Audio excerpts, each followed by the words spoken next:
Congratulations on finding this horror movie that scared me to death, named Ghost Net, a classic 3-segment horror film. According to the village elders, when working hard away from home, you must choose your rental carefully, because you never know if the person living next door is actually human. The female protagonist just graduated from college this year. She packs her bags and comes to Hong Kong alone to make a living. As the saying goes, first establish a foothold, then seek development. Newly arrived in an unfamiliar city, she understands very well that the most important thing is to first find a suitable place to live. Because she does not have enough funds, she can only move into a rundown apartment. One morning, she is on the phone. Suddenly, a commotion comes from the room next door. And angry, she walks out the door.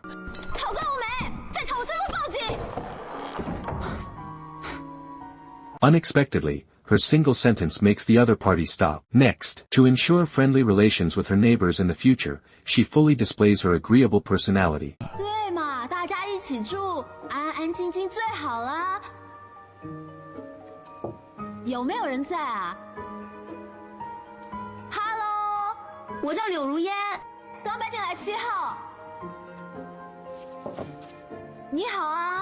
However, awkwardly, no one responds to her. Then, Lu Ruiyan discovers an open door, so she walks forward curiously.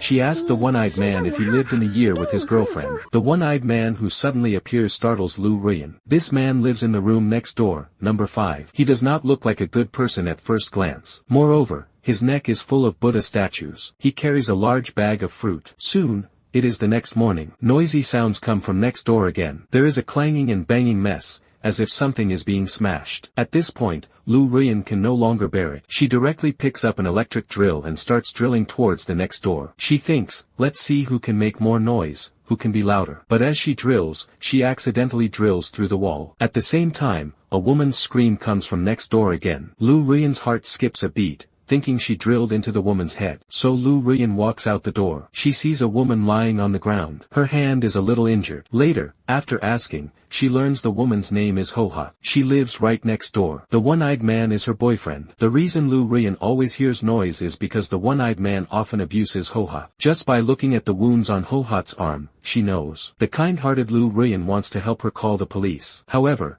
Hohat stops her. She says if Lu Ruiyan calls the police and the matter escalates, she will have nowhere to live. Now, housing prices are too expensive. Her boyfriend happens to rent an apartment here. So, to avoid being homeless, she can only stay with her boyfriend. After hearing this, Lu Ruiyan thinks of a solution. She first asks Hohat to live with her. After that, she posts a party invitation on her door. Then she and Hohat slip an invitation card into everyone's rooms. The purpose of holding the party. The purpose is to let all the neighbors know that the one-eyed man often abuses his girlfriend and criticize her. However, Lu Ruiyan does not expect that on the first night Hohat moves in, she encounters strange things. In a daze, Lu Ruiyan seems to see the ceiling being moved. Immediately after, heavy footsteps are heard from outside the door.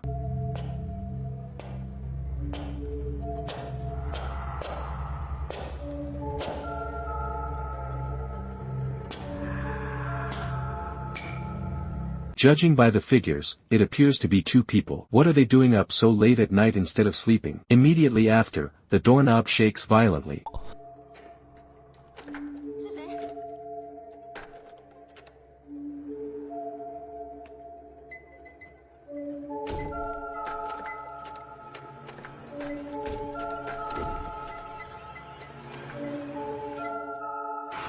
Hohat covers her mouth and shushes her. Immediately after, the 2 women walk out of the room. There is no one in the hallway. She looks down and sees 2 pairs of shoes on the floor. This makes Lu Ruiyan angry, and she kicks the shoes away. She wonders which bored person is playing pranks late at night. As she enters the room, she sees 2 names on a piece of paper. Another day passes. After Lu Ruiyan returns home from work, she sees 3 pairs of shoes at her doorstep, and 3 more names appear on the paper. Another day passes. Lu Ruiyan wakes up early in the morning. As she opens the door, 4 pairs of shoes appear, and 4 more names appear on the paper. Lu Ruiyan wonders, if they want to join the party, they should just find her directly. What does leaving a pair of shoes mean? Lu Ruiyan feels it is a bit strange, and she has an indescribable feeling. So, she installs a surveillance camera at her door, connecting it to her computer, to see who keeps leaving the shoes. In the following days, Lu Ruiyan and Hohat spend pleasant time together. The 2 often chat and laugh together. Hohat also often brings Lu Ruiyan coffee. However, what happens that night almost scares Lu Ruiyan to death. This is the scene that appears at the beginning. To avoid scaring the audience a second time, the narrator skips it. Lu Ruiyan's scream wakes up Hohat. Hohat quickly asks Lu Ruiyan what is wrong. Lu Ruiyan says it is just a nightmare. After that, Lu Ruiyan goes back to sleep. But what does Hohat's gaze mean?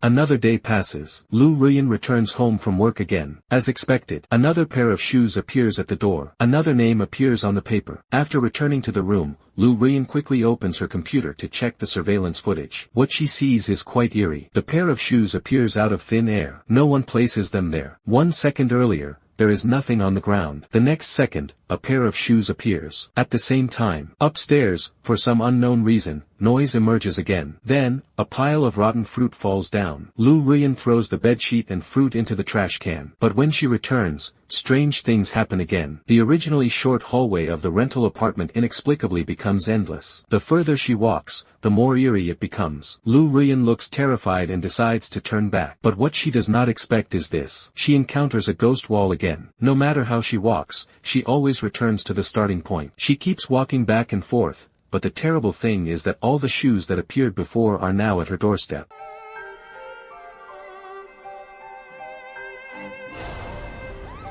This frightens Lu Ruiyan. Are all these people here for the party? Her 10-square-meter room cannot possibly fit them all. Fortunately, Hohat calls out to her. Only then does Lu Ruiyan recover. Then Hohat takes Lu Ruiyan's hand and comes to the door. Ever since Hohat arrived, the strange things happening one after another make Lu Ruiyan suspicious of Hohat. Hohat must be hiding something from her. Why do a bunch of rotten fruits fall in her house? Why do a bunch of shoes appear at the door? Why does she always have hallucinations recently? Lu Ruiyan cannot help but suspect Hohat's boyfriend. What exactly does he do? Is he retaliating? The more she talks, the angrier she gets. Then Lu Ruiyan wants to go to his door to confront him. Unexpectedly, Hohat directly stops her. Seeing Hohat so foolish, Lu Ruiyan is very angry at this moment. She says she calls all the neighbors over. She wants to help her. They all warn her boyfriend so that he stops hitting her and mends his ways. She always stops her. Does she just watch him retaliate against her? In a fit of anger, Lu Ruiyan directly turns around and leaves. After Lu Ruiyan leaves, Hohat arrives at the door of room 5, opens the door, and says this. 别再碰它了. What does that mean? Despite her anger, Lu Ruiyan returns a few days later. Why? Because other apartments are too expensive, she cannot afford to rent them at all. And so, Lu Ruiyan returns again. As soon as she enters, she finds Hohat is not at her home. After that, she goes to the next door to see if Hohat has returned. As a result, she knocks on the door for a long time, but no one responds. The door, however, opens by itself. Inside, it is pitch black and does not look like a place where people live. Driven by curiosity, Lu Ruiyan walks inside. As soon as she enters, the door closes on its own. This frightens Lu Ruiyan. Having no other choice, she turns on her phone's flashlight. When she looks around, Lu Ruiyan is terrified. A scary moment approaches.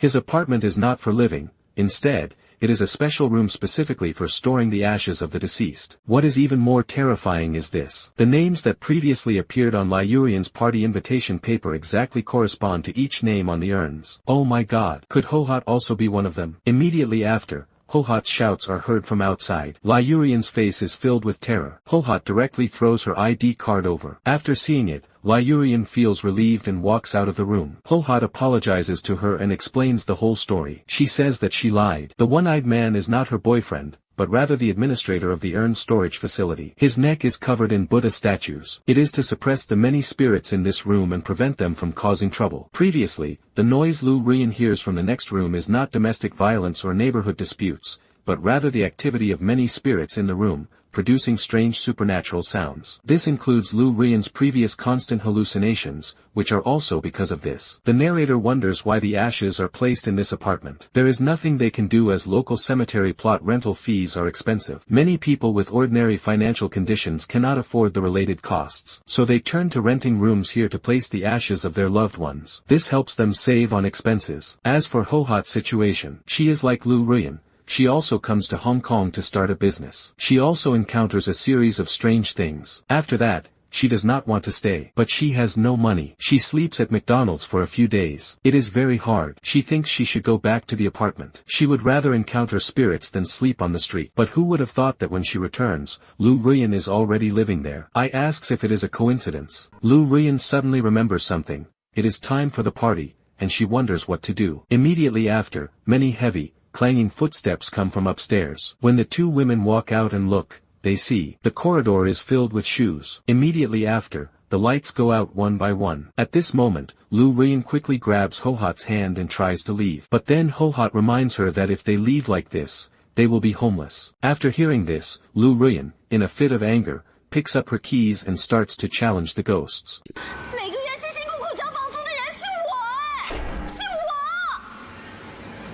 为什么你们不让我住？你们凭什么不让我住？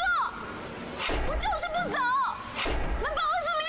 This act of defiance seems to work. The lights turn on one by one, and everything returns to normal. The two women see this. Their mouths curve into smiles. They also reconcile as before. They even kiss. But has everything truly returned to normal? Soon after, the one-eyed man places another urn. That is right. It is Hohat's. And at this moment, Lu Ruyan is already experiencing hallucinations. She directly drinks Hohat's ashes as if they were milk powder. As time passes, Lu Ruyan directly turns into Hohat. What a perfect case of a spirit possessing a body. The narrator now understands why Hohat previously gave Lu Ruyan coffee to drink. It turns out that was ash. After drinking Hohat's ashes, Lu Ruyan's own soul's dominance weakens. Then Hohat takes the opportunity to possess her body. How ingenious. Truly ingenious. The narrator also only understands this at the end. Alright, the movie ends here. The other two stories are truly too boring. The plot is also cliché, so I will not talk about them. See you next time.